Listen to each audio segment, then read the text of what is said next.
देखो स्टूडेंट्स, हमारा टॉपिक है एप्लीकेशंस ऑफ इंटीग्रल्स। अब इसके अंदर हम क्या सीखेंगे? Area under the curve. Application of integrals का यूज मैथमेटिक्स के अंदर एरिया एंड वॉल्यूम निकालने का काम आता है, बट हम लोग वॉल्यूम नहीं सीखेंगे, हम सिर्फ सीखेंगे एरिया अंडर द कर्व, जो कि आपके सिलेबस के अंदर है। तो सबसे पहले मैं एक केस लेता हूं, ध्यान से देखो। हमारे पास एक कर्व है y is equal to x. ध्यान से देखना बहुत ज्यादा।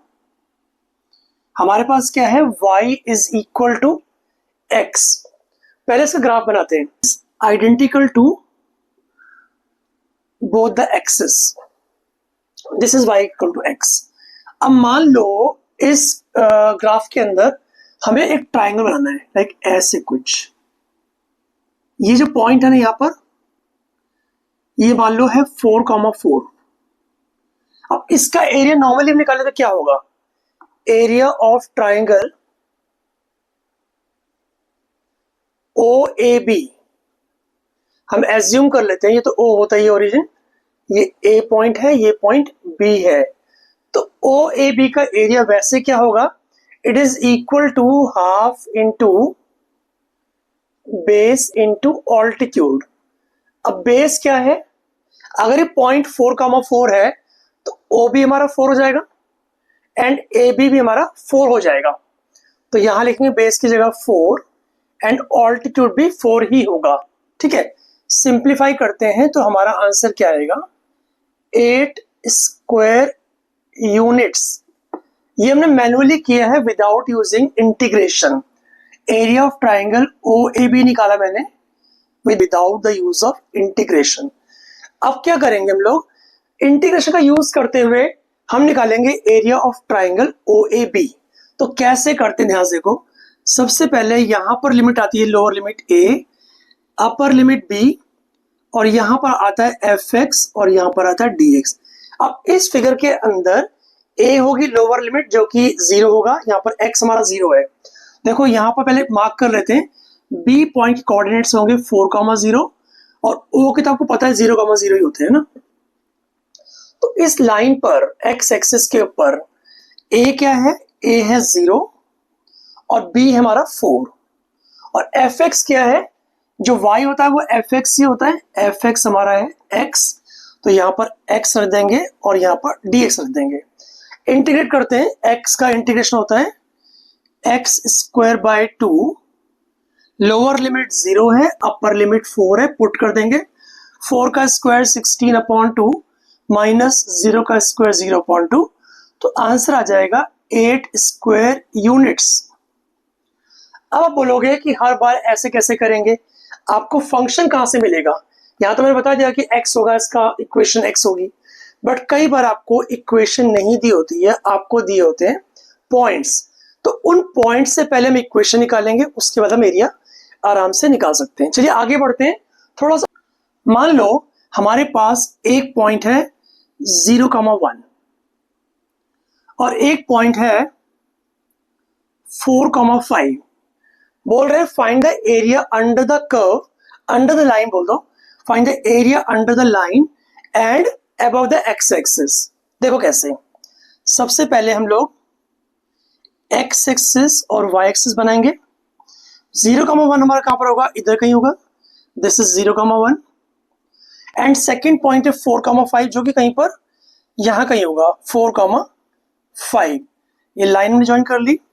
इसमें क्या बोल रहे हैं, हम एक क्वेश्चन खुद से बनाते हैं। Find the area, find the area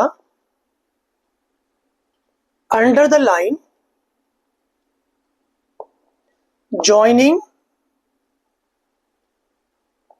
0,1 and 4,5 and above x axis। मतलब आपको क्या करना है? ये वाला एरिया निकालना है, दिस ट्रेपीजियम का एरिया निकालना है आपको, है ना।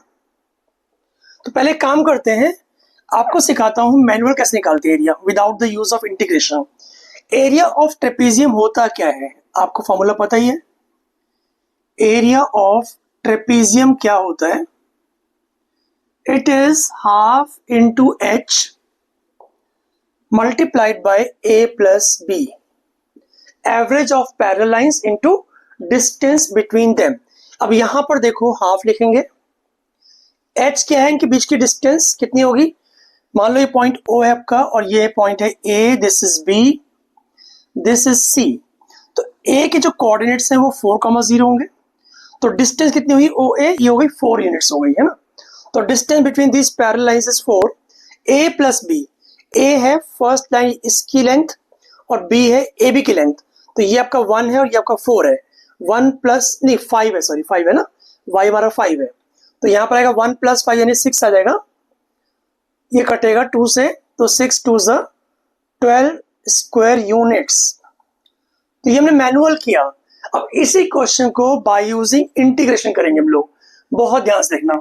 तो हमारे पास अभी तक फंक्शन नहीं है ना, फंक्शन निकालेंगे, एफ एक्स क्या होगा ये आपको निकालना पड़ेगा। हमारा फर्स्ट पॉइंट जो है C वो है 0,1 एंड सेकेंड पॉइंट है B 4,5, इसके हम इक्वेशन निकाल लेते हैं। तो आपने स्ट्रेट लाइन चैप्टर के अंदर सीखा होगा equation of line using 2 point form क्या होती है, ये थी y minus y1 upon x minus x1 is equal to y2 minus y1 upon x2 minus x1, ठीक है ना। अब देखो y माइनस y1 1 हो गया, अपॉन x माइनस x1 0 हो गया, is equal to y2 minus y1 4 हो गया, अपॉन x2 माइनस x1, तो ये भी 4 हो गया, ठीक है ना। ये कट जाएगा 4 4, तो y minus 1 upon x is equal to 1 आ गया। तो यहां से हमारा y बनता है x प्लस 1, तो हमारा फंक्शन क्या बना, फंक्शन हो गया F x is equal to x plus 1। आपको निकालना है एरिया अंडर दिस लाइन, यहां पर y क्या है, y है x प्लस 1 के इक्वल है ना, तो आपको निकालना है area under the line x plus 1, तो यहां लिखो x plus 1 dx, lower limit क्या है 0 बिकॉज इस पॉइंट पर x 0 होता है, एंड अपर लिमिट क्या है 4, यहाँ 4 डाल दो, सिंपली इस क्वेश्चन को इंटीग्रेट कर दो तो आपका आ जाएगा एरिया ऑफ ट्रेपेजियम, डेफिनेटली आएगा, चेक करते हैं। x का integration x square by 2 plus 1 का इंटीग्रेशन x होता है, 4 ऊपर 0 नीचे, 4 4 से 16 अपॉन टू 8 हो गया, यहाँ पर 4 डालेंगे, माइनस x की जगह 0 डालने से 0 ही आएगा, तो आंसर आ गया 12 स्क्वायर यूनिट्स। तो ये बाय यूजिंग इंटीग्रेशन किया, और जो पहले हमने किया था वो विदाउट यूजिंग इंटीग्रेशन किया था। अब क्या होता है कि विदाउट यूजिंग इंटीग्रेशन आप सब क्वेश्चंस को नहीं कर सकते, क्योंकि वहां पर फिगर जो है ना वो बहुत ही इरेगुलर भी होती कई बार है ना।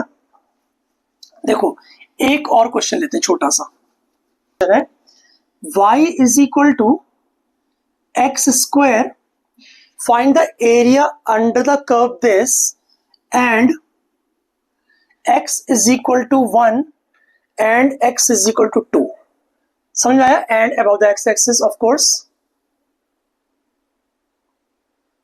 तो हमें क्या करना पड़ेगा, सबसे पहले y is equal to x square का ग्राफ बनाना पड़ेगा, ठीक है, y is equal to x square का ग्राफ बनाना पड़ेगा।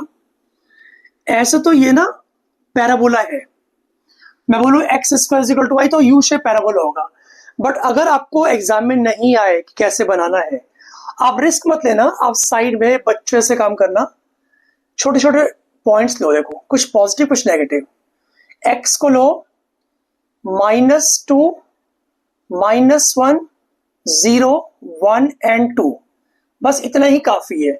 -2 अगर x को रखें तो y क्या बनेगा, 4 बनेगा, -1 पर क्या बनेगा y 1 बनेगा, 0 पर रहेगा 0, 1 पर रहेगा 1 और 2 पर रहेगा 4। इस तरह से मैंने क्या किया, 5 पॉइंट निकाल लिए जिससे कि आपको कर्व का ट्रेंड मालूम पड़ जाए, कैसे कर्व घूमेगा। तो पहला पॉइंट हमारा है -2,4, ये 1 है, ये 2 है, 4 ऊपर ले लेते हैं, -2,4 मान लो ये वाला पॉइंट आ गया हमारा, है ना, यहाँ पर कहीं होगा। देन -1 1 कुछ यहाँ पर आ गया, 0 0 यहाँ पर हो गया, 1 1 यहाँ पर हो गया एंड 2 4 यहाँ पर हो गया। तो आप देख सकते हो एक यू शेप का कर्व ऐसा बन जाएगा। अब इस कर्व में उन्होंने क्या बोला है, x इज इक्वल टू 1 और x इज इक्वल टू 2।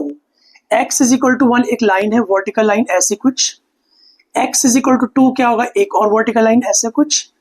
उन्होंने कहा है कि find the area under the curve and between these two lines and above x axis, मतलब आपको इस वाले रीजन का एरिया निकालना है। ठीक है, एक काम करते हैं, इस पॉइंट को a ले लेते हैं हम लोग। तो a पॉइंट आपका क्या हुआ, a पॉइंट हो गया 1,0। b पॉइंट क्या होगा, ध्यान से देखो b पॉइंट क्या होगा, b पॉइंट होगा 2,0। ठीक है, इतना ही काफी है। अब क्या करना है आपको, इंटीग्रेशन करना है। फंक्शन आपको ऑलरेडी दिया हुआ है, F x is equal to x square, lower limit है 1, अपर लिमिट है 2। अब यहां से इस क्वेश्चन को अगर मैं इंटीग्रेट कर लूं और लिमिट्स डाल दूं तो मेरा आंसर जो है ना, इस वाले शेडेड पोर्शन का एरिया आराम से आ जाएगा। चलिए करते हैं स्टार्ट। एक्स स्क्वायर का इंटीग्रेशन होगा एक्स क्यूब बाय 3। यहां पर अपर लिमिट 2, लोअर लिमिट 1 डालेंगे। पहले डालेंगे 2 तो 8/3 आएगा, फिर डालेंगे 1 तो 1/3 आएगा, और आंसर आ गया 7/3 स्क्वायर यूनिट्स। अब एक क्वेश्चन आपके मन में आ रहा होगा कि क्या हर बार ऐसे करेंगे कि एफ एक्स की वैल्यू रखेंगे, मतलब वाई की वैल्यू रखेंगे और लिमिट्स एक्स एक्सिस की रखेंगे? नहीं, ऐसा नहीं होता। डिपेंड करता है आपका कर्व कैसा है। अगर कर्व एक्स एक्सिस से सिमेट्रिकल है, जैसे मैंने आपको बताया, तो ऐसे करेंगे। अदरवाइज अगर मान लो आपका कर्व कुछ ऐसा है, एक सेकेंड, मान लो कर्व है x is equal to y square, है ना, और बोला गया है कि find the area between y is equal to 1, y is equal to 2 and y axis. देखो क्वेश्चन ध्यान से समझो। पहले बनाएंगे ग्राफ। सबसे पहले सेम वही चीज कि अगर आपको बनाना नहीं आता तो आप चांस मत लेना, आप रफ में कुछ 5 पॉइंट्स ले लेना। 5 पॉइंट्स काफी रहेंगे ग्राफ के ट्रेंड को समझने के लिए। तो ये x हो गया, ये y हो गया। ठीक है, y को रखेंगे -1, 1, 0, 2, -2, काफी रहेगा इतना, है ना। तो अगर y को -1 रखता हूं तो x 1 आएगा, 1 रखने पर भी 1 आएगा, 0 पर आएगा 0, 2 पर आएगा 4, -2 पर भी आएगा 4। तो ये मैंने 5 पॉइंट्स निकाले just to know the trend of the graph. ठीक है, तो ये बना आपका y एक्सिस, ये बना x एक्सिस। अब यहां पर ग्राफ के ऊपर हम लोग सारे पॉइंट्स प्लॉट कर देंगे। पहला पॉइंट है 1, -1, तो 1 ये रहा, -1 ये रहा, ये पॉइंट आ गया। फिर है 1, 1, 1, 1 ये रहा, फिर है 0, 0 कुछ ये रहा, 4, 2, 4 यहां पर, 2 यहां पर, कुछ ऐसे कुछ, एंड 4 -2 भी है तो यहां पर कुछ ऐसा। तो इस तरह देखोगे आपका जो ग्राफ है वो सी शेप का एक पैराबोला बन जाता है। अब सुनो, करना है क्या इसके अंदर, इसमें करना है find the area between these two lines also. y is equal to 1, मान लो y इज इक्वल टू 1 ये होगा, y इज इक्वल टू 2 इधर कुछ होगा। तो आपको निकालना है ये वाला एरिया, आपको ये एरिया निकालना है। ठीक है, कैसे निकालेंगे?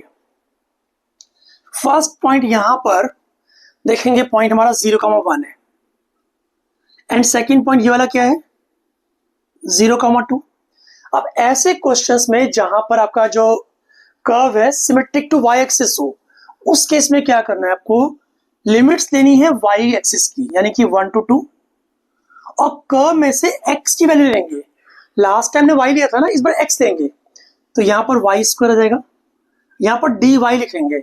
अब सिंपली आप इंटीग्रेट कर दो, y³ 3, यहां पर 2, यहां पर 1, तो ये आ गया 8/3 - 1/3, आंसर आएगा 7/3 स्क्वायर यूनिट्स। ट्रिग्नोमेट्री का एक क्वेश्चन लेंगे बहुत बेसिक सा, और वो आपको समझाऊंगा, बहुत ध्यान से देखना। मान लो हमारे पास y is equal to sine x है, y is equal to sine x है, और आपको निकालना है x is equal to 0 and x is equal to pi के बीच का एरिया। ये निकालना है। तो कैसे करेंगे, बहुत ध्यान से देखना। करेंगे हम लोग y is equal to sine x का ग्राफ बनाने की कोशिश करते हैं। तो ये आपका y एक्सिस, ये आपका x एक्सिस, और ग्राफ बनाने से पहले कुछ पॉइंट्स ले लेते हैं। जैसे आपका ये आ गया π/2, तो 90 की गैप पर हम लोग मार्किंग करते हैं। 90 आ गया, इसके बाद 180 आएगा, इसके बाद 270 आएगा, इसके बाद 360 आएगा। यहां तो तुमको जाना भी नहीं, फिर भी समझा रहा हूं आपको, ठीक है। यहां पर आ गया 1 और यहां पर आ गया -1। जब x 0 हो तो y क्या होता है? अगर मैं x को 0 पुट कर दूं तो y बन जाएगा sin 0, और sin 0 होता है 0, यानी एक पॉइंट आपका यहीं पर आ गया। sin 90 कितना होता है? 1 होता है। sin 180 कितना होता है? 0 होता है। एंड sin 270 -1 होता है। 2π फिर से 0 होगा, यानी कि sin x का जो ग्राफ होता है वो वेव टाइप का होता है, कुछ ऐसा, ठीक है, ऐसा कुछ होता है। और आपको निकालना है एरिया कहां से कहां तक, x इज इक्वल टू 0 और x इज इक्वल टू पाई तक, यानी आपको एरिया सिर्फ इतने पोर्शन का निकालना है। तो मैंने आपको क्या समझाया था, कैसे करते हैं इसको। सबसे पहले लिखो यहां पर लोअर लिमिट, फिर लिखो अपर लिमिट, फिर fx की वैल्यू यानी कि sin x लिखेंगे हम यहां पर, और sin x सिंपली इंटीग्रेट करने पर आता है क्या, minus cos x, upper limit pi डाल देंगे, लोअर लिमिट 0 डाल देंगे। तो ये आ गया हमारा minus cos pi minus cos 0, upper limit minus lower limit, ऐसे करते हैं हमेशा। अपर लिमिट डाला पहले, माइनस, फिर लोअर लिमिट डाला। cos 180 होता है -1, तो ये बन जाएगा 1, माइनस cos 0 होता है 1, तो आंसर क्या आया, 1 + 1, तो ये आंसर बनता है 2 स्क्वायर यूनिट्स। हमने क्या सीखा इस चैप्टर का इंट्रोडक्शन। आने वाले टाइम में आपको क्वेश्चंस के आंसर प्रॉपर करके दिखाऊंगा। तो थैंक्स फॉर वॉचिंग, मिलते हैं अगली वीडियो में जल्दी ही। Till then, bye bye.